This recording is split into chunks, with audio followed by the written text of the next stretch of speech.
De gemeenten hebben minder geld beschikbaar voor de huishoudelijke hulp voor ouderen. En dus moet er bezuinigen worden.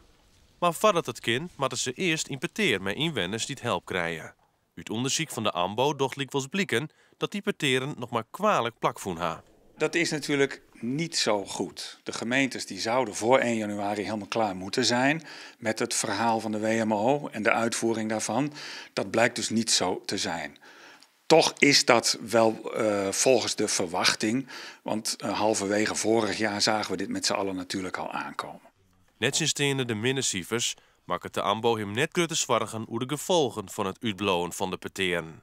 Omdat de meeste gemeentes hebben gezegd, het is een overgangsjaar, dus de zorg die u heeft, die blijft u in 2015 houden. Een paar gemeentes, dat alles net soepel rint, willen toch de AMBO in de gaten houden. Deze maand komt er een uitgebreid rapport over.